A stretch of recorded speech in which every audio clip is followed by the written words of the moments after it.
Hi friends, ഇന്ന് നമ്മൾ നോക്കാൻ പോകുന്ന ഒരു കോഴ്സാണ് OT ആൻഡ് AT. ഇപ്പൊ നഴ്സിനും ഡോക്ടേഴ്സിനും ഇടയ്ക്ക് വരുന്ന ഒരു ഡിപ്പാർട്ട്മെന്റ് ആണ് അല്ലെങ്കിൽ ഒരു പ്രൊഫഷൻ ആണ് നമ്മൾ OT AT എന്ന് പറഞ്ഞ operation theatre and anaesthesia technology.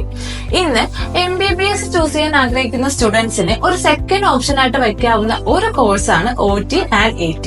ഇതിന്റെ കോഴ്സ് ഡ്യൂറേഷൻ വരുന്നത് 3+1 ഇയർ കമ്പൽസറി ഇന്റേൺഷിപ്പ് ആണ്.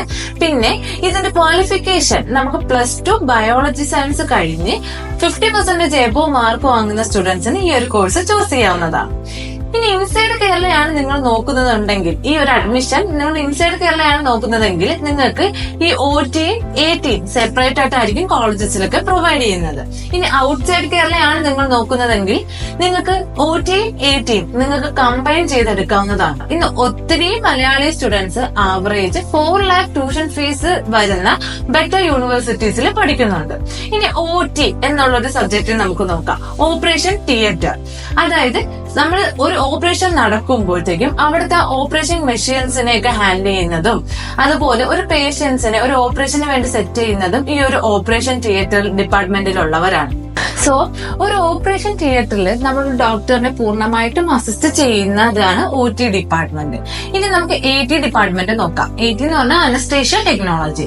ഒരു ഡോക്ടറിന്റെ നിർദ്ദേശപ്രകാരം ഒരു പേഷ്യൻസിന് കറക്റ്റ് ഡോസിന് നമ്മൾ അനസ്തേഷ്യ കൊടുക്കുന്നതാണ് ഈ ഡിപ്പാർട്ട്മെന്റിലുള്ളവർ. ആഫ്റ്റർ ഓപ്പറേഷൻ ആ പേഷ്യൻസിനെ കോൺഷ്യസ് ലെവൽ വരെ എത്തിക്കുക എന്നുള്ളതാണ് ഇവരുടെ ഡ്യൂട്ടി.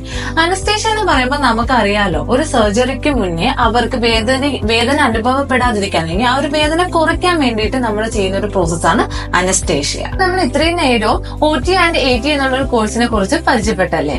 ഇനി നിങ്ങൾക്ക് ഇപ്പൊ ഒരുപാട് ഡൗട്ട് കാണും, കേരളയിലാണെന്നുണ്ടെങ്കിൽ ഏതൊക്കെ കോളേജസിലായിരിക്കും ഈ ഒരു കോഴ്സ് അവൈലബിൾ ആയി വരുന്നത്. ഇനി ഔട്ട്സൈഡ് കേരളയാണെന്നുണ്ടെങ്കിലും ഏറ്റവും ബെറ്റർ യൂണിവേഴ്സിറ്റിയിൽ കീഴിൽ വരുന്ന കോളേജസ് ഏതൊക്കെയാണ്, ഏറ്റവും കൂടുതൽ മലയാളി സ്റ്റുഡൻസ് പഠിക്കുന്ന കോളേജസ് ഏതൊക്കെയാണ്, ഹോസ്റ്റല്, ഫീസ്, അങ്ങനെ ഒരുപാട്. ഇനിയിപ്പം പുറത്ത് പോവുകയാണെന്നുണ്ടെങ്കിൽ നിങ്ങളുടെ അവിടുത്തെ എഡ്യൂക്കേഷൻ സിസ്റ്റം എങ്ങനെയാണ്, നിങ്ങൾക്ക് ലോൺ പ്രൊവൈഡ് എന്തെങ്കിലും ചെയ്യുന്നുണ്ട്, ഇങ്ങനെയൊക്കെ ഒരുപാട് ഡൗട്ടുകൾ കാണുമല്ലേ.